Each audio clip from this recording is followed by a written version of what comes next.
Hey, it's the Empire, Geoboxing Empire, Baxter Boxing.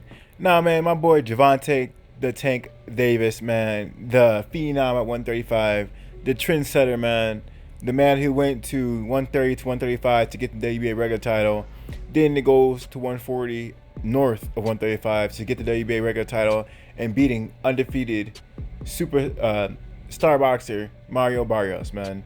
Now, that being said, man, people feel some type of way about my boy Gervonta Tank Davis getting the WBA title, and they keep saying, well, you know what, that was the regular title and it wasn't the super title. And one of the biggest critics was the current undisputed 140 champion, the WBA world champion, WBC world champion, the WBA world champion, the IBF world champion of the world at 140, Josh Taylor. He says, man, listen, why are you getting these secondary titles for, man? I'm the true champ at 140. You're scared to fight me, man. Fight your boy. Stop fighting these secondary titles, the king of the regular titles, and come fight the champ, right? That's what he said.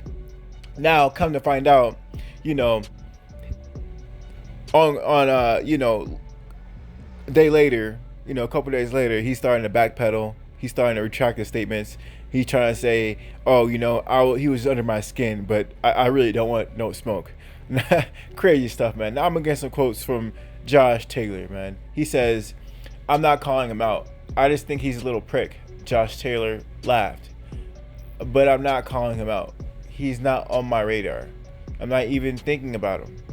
But he cannot be calling himself a champion at 140 because there's only one champion. And that's myself.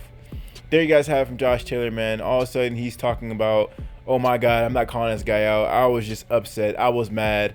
I'm not really calling this guy out.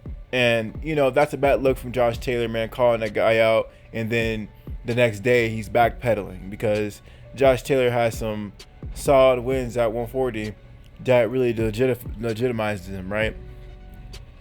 He beat Jose Ramirez for that, to unify, to get all the titles.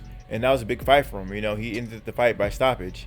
And, other fights like Rigas Prograis really put him on the radar, in America at least. But the fight that really got me on him was him versus superstar boxer at the time. Was, before that he was undefeated, right? He was 15-0, O'Hara Davis. That was a fight that really taught me that Josh Taylor is really that guy. But Josh Taylor has some solid wins and he has some hard hitters in his resume to really prove his worth, right? Now that being said, man, Josh Taylor, after becoming undisputed, he's really in need of a legacy fight. Now that he has these paper legacy things, being undisputed at 140, he needs to really fight a big name to solidify himself.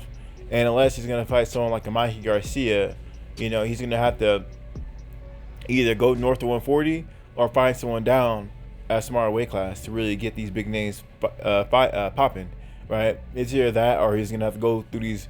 He's gonna run through the whole list of the 140 division, right? So we're gonna see where Josh Taylor moves from here.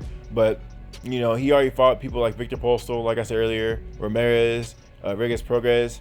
He already fought some hard hitters. Maybe he could fight, Mario Barrios and do better than Gervonta Tank Davis, and maybe that might set a statement for Davis and say, listen, I beat that guy better than you beat him, right? That's the ultimate comparison in boxing, fighting mutual opponents.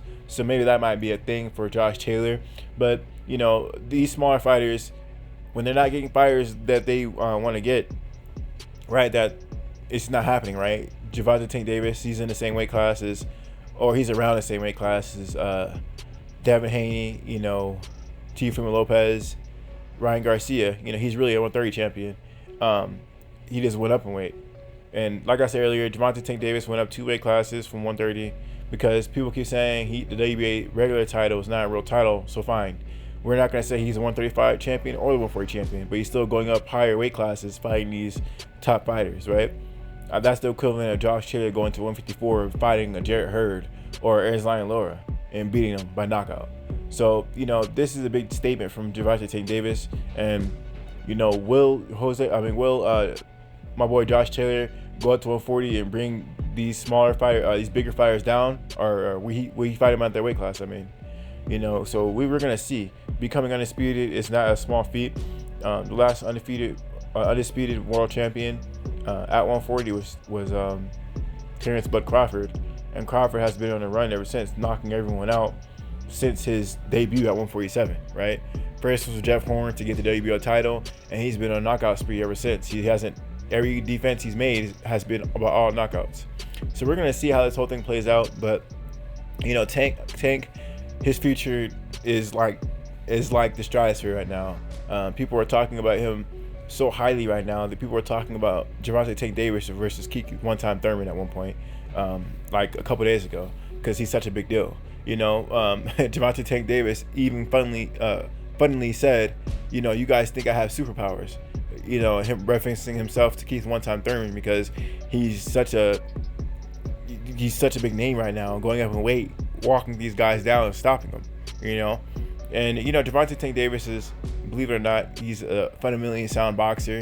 He uses his high boxing IQ, and when he's knocking guys out, most of those punches are counter punches he's knocking these guys out with, right? So that being said, man, you know, Gervante Tank Davis, he could be a smaller fighter. You can have a reach advantage of him. You can have a height advantage over him. You can have the foot speed advantage over him, but he'll find a way to stop you. The guy has, you know, I believe he has 24 wins and 23 knockouts. And one fight, he didn't knock the guy out. It was only like a 6-round fight. So that being said, man, Gervante Tank Davis is on a tear right now. People are really talking about him. He's extremely exciting. And if his knockouts are, I mean, they're highlight reel worthy. You know, you can make a highlight reel out of Gervante Tank Davis's knockouts. You know, it's really rare to actually have a fighter with most of his fights are just by all knockouts. You know, and you can have a 15-20 minute video about him knocking guys out. And I sorry, earlier I said 24 wins, 23 knockouts. He actually has 25 wins, 24 knockouts. So I was off by one fight. But that being said, man, you know, it'd be really exciting to see Josh Taylor versus Gervante, because they're both southpaws. And when's the last time Josh Taylor fought an elite level southpaw? Gervante Tank Davis would definitely be the most decorated fighter in his resume. Same thing with Josh Taylor, you know. So we're gonna see how this whole thing plays out. Josh Taylor is the kind of guy who will stay and bang with you. When he fought with Hart Davis, he was fighting him in the pocket. And Hart Davis at the time was a hard hitter. He was a counterpuncher, a known counterpuncher with a devastating left hook, and he fought him in the pocket. So that being said, Josh Taylor, you've seen how he fought Rodriguez Proga. He fought him in the pocket. So that being said, you know, this would be a good fight style matchup for Gervante Tank Davis if he wants to, you know, get undisputed. Because if he does that, he'll basically one up Teofimo Lopez as far as accomplishments in boxing goes, as far as becoming undisputed, because Teofimo Lopez is still missing the final piece of the puzzle with the 135 division, and that's Devin Haney's WBC title, to have all the titles. You know, Teofimo Lopez, IBF title, WBA title, WBO title, all the titles besides the WBC title, you know. And Teofimo Lopez still needs that fight, but you know, him and Gambosis are tied up right now. I believe that's mandatory. So that being said, man, we're gonna see how this whole thing plays out with Gervante Tank Davis. But crazy thing, man, Josh Taylor is running it back now. Now all of a sudden he's backpedaling. But I thought that was sort of funny. He talks so big and bad, and then next thing you know, you hear like a quote, and it goes under the radar, saying that he doesn't really want to fight, and he was just mad or something like that. It's crazy stuff, man. Let me know what you guys feel about it, though. Like, comment, subscribe. This is the Empire, Jigo Boxing Empire. Peace.